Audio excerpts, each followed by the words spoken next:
Hi, Gary Leonard here. I'm going to talk to you just a moment about a video I have coming up. This is the intro. It's Pat Murphy. He's a friend of mine up in North Idaho, and he's an extremely hard worker, works in a tire store, and he shoes horses. And he's a dad, a husband, and a grandpa. And we're going to talk a little bit about some of the motivational factors and some of the results that he got through just diet and exercise. So enjoy the video. Hi, Gary Leonard here again. This time I'm with a friend of mine named Pat Murphy. I've known Pat for about 6 years. I met him in the gym, and I want to talk a little bit about his history. He's been working out now for quite a while. He was actually the winner of a weight loss contest, and he's kept it off. He's put some back on, but he kind of changed his lifestyle at that point. So today we're going to talk a little bit about that progress, that evolution into a lifestyle change. So Pat, how old are you? I'll be 51 next week. Oh man, 1 foot in the grave. Okay. Made it over the mountain. Sorry, dude. I mean, just so you know, time and gravity, we're going to lose that battle. Okay. Oh yeah. And what did you said you did some sports in high school? Yeah, I played football, ran a little track, mostly rodeo. Mostly rodeo. Yeah, rodeo, yeah. And you said you were roping or what? Yeah, team roper, rode bulls for a little while in high school.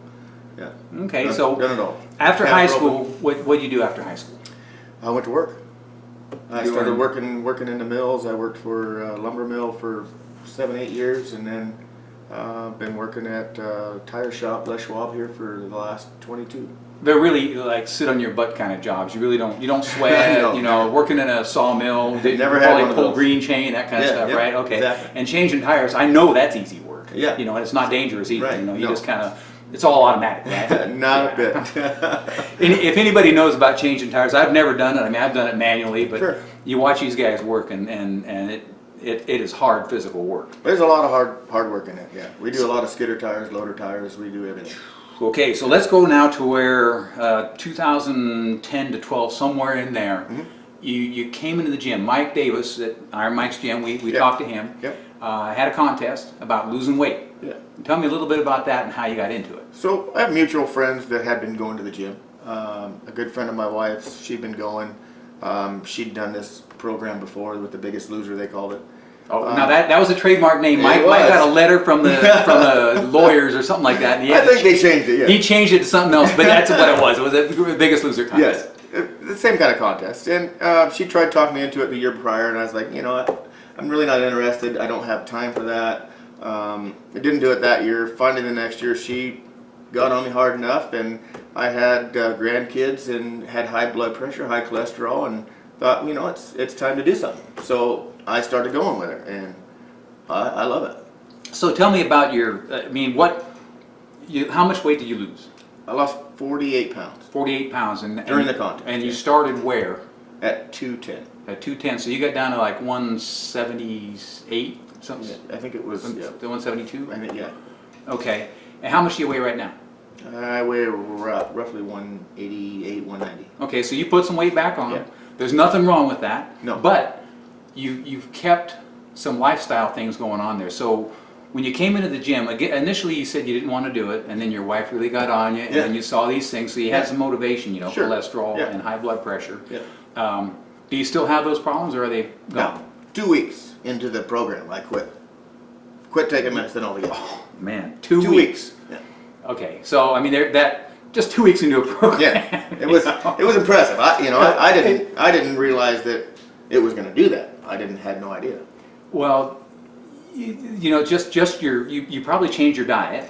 Oh, by far. My wife and my daughter cleaned out the closet or the cabinets, everything we had in there, and started over. Well, see, I do that, but I eat everything in the cabinets, and I just like, okay, well, this isn't good for you. I tried to do it. They were like, no, we're throwing it out. So what did you go on any specific kind of a diet, like Weight Watchers? You know, Mike helped me with that. He gave us the guidelines of things, you know, you should eat and you shouldn't eat. What's good for you, what's bad for you. We basically cut out sugars and potatoes and that kind of thing. All the good stuff. All the really good, tasty stuff. You know, the old. I lived off meat and potatoes my whole life. That's it. If it tastes good, it's probably not good for you. That's the other. Yeah. So, you know, and I've gone back to some of that, and we eat somewhat, but, you know, sweet potatoes and and steak instead of potatoes and steak and gravy. You know, it was a change. And do you eat just red meat, or do you hunt out here too? No, Hunter, we don't hardly buy any meat from the store. Some chicken, but that's about it. Okay, yeah, it's good. That's one of the beauties of living where we live is Yeah, oh yeah, it's amazing. I'll say a plethora of animals. There's a lot of animals. Yeah. And you know, we've been blessed this year with a couple of animals, and got a few more to go. Right. But game meat is real big, and Yeah. and even beef in moderation. You know, you can have beef. Yeah. I think, you know, everybody that I'm talking to here really knows what's good for you and what's bad for you. Right. Okay, it's a matter of implementing that. Right. You know, and Whether or it not is you can do what it or you not. eat as well. I mean, it's, you know, it's not just calories. Yeah. So you followed Mike's guidelines. Yeah. And then what do you do in the gym? Basically, I mean, I wasn't in there to lift weights and become big. I was just in there to do some cardio and light weights just to keep healthy, is what I was there for. And I'm still not. I don't go in there, you know, you go in there, you see a bunch of people in there and all a bunch of big guys and they got big arms and they're lifting a lot of weight and, you know, exactly. Every guy goes in there and thinks, man, you get that ego going. It's not really done that for me. It was just to go in there and be healthy. And that's mature, and also it's balanced. You know, you've got a balanced approach where you're doing the diet, you're doing the exercise, you're doing the aerobics, you know, and that's really what it takes to have long-term effects. Yeah. There's a little bit of a myth there, though, about the guys that are big. And, you know, there's only a couple of guys in there that are really big. Yeah, right. You know, that are really muscular. Mike's one of them. You know, Yeah. I mean, it's amazing physique. Yeah. And, you know, you said you didn't want to lift to get big. I'm going to bust this myth right now. It ain't easy. Oh, no. It's not. No. It's not easy. I mean, you have to really, and I'm going to talk about gym myths down the road here. Yeah.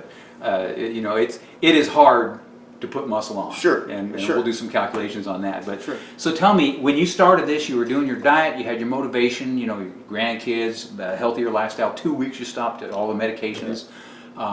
Was there a point early on where you just said, "To heck with this, man, I don't want to do it anymore"? No, what got me was 2 weeks into it, I thought I can win. There's guys in there that weighed 300 pounds, 350 pounds. I weighed 210 when I went in. I didn't think I was overweight. You know, I knew I was a little bit out of shape. As I went on, I thought, I can win. This was pretty easy. Once my wife started changing how I ate, it was easy. You know, So you did it together, and no, yeah. She joined and didn't do the competition, but she did it because she was with me, doing it at the same time. So 2 weeks into it, I thought, I'm pretty sure I can win. You know, all it takes is dedication. It takes the dedication, but it takes the balance as well. It takes that, you know, I mean, you had the focus of the contest. After the contest, what did you do? I just kept going. It was, I think what happened is it changed the way we did everything, eating wise and exercising. Yeah, that way it changed And your I- lifestyle.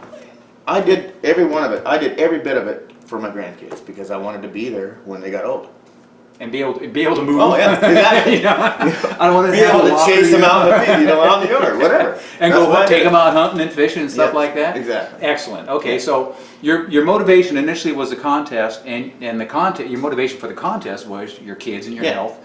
And then after you won the contest, how long was the contest?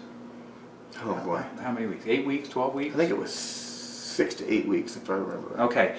And talking Might have to been Mike, 12 actually. I don't remember. It's been 7 years ago. In talking to Mike, and this is pretty much a rule of thumb, most people at about 3 months, their lifestyle's starting to change. But at that 3-month level, for whatever reason, that's usually where people start to plateau a little bit. Sure. They start kind of flattening out, Yeah. and it's real hard once you start flattening out to, you know, in other words, you stop losing weight and actually you started gaining a little bit of weight. It did, yeah. But you still kept working out. Yeah. So again, you just kept doing it, and Yeah. your motivation at that point was, I feel better. Did you feel better? Oh, great, yeah. And Exactly. you know, and a lot of people don't realize how bad they feel until they feel better. Yeah, and it's incredible to me. You work out, and if I go to the gym, you know, my muscles are sore, my knees are sore. I'm sore from working out anytime I go, but during the day I feel better by far than I did if I don't go at all, by far. And so, and now you still work at the tire store. Yeah. And you still mount, like you said, skidders and that kind of stuff. Yeah. I mean, monster tires. Yes. And you're a farrier, a horseshoer. Yes. You shoe and trim horses. I And did. Yeah. I did. now we all know that I did 10 today. that's an easy job too, right? Yeah. Wrestling with a horse, you know. Yeah. I mean, I know there's technique involved, but Yeah. that's a physical job. It is. So. Yeah. Well, Pat, thank you very much for your time. I appreciate it. This is going to Yeah, help. I know thank it's you. going to help a lot of people that help me. So, Yeah, it's great. all right, man. Take care of yourself.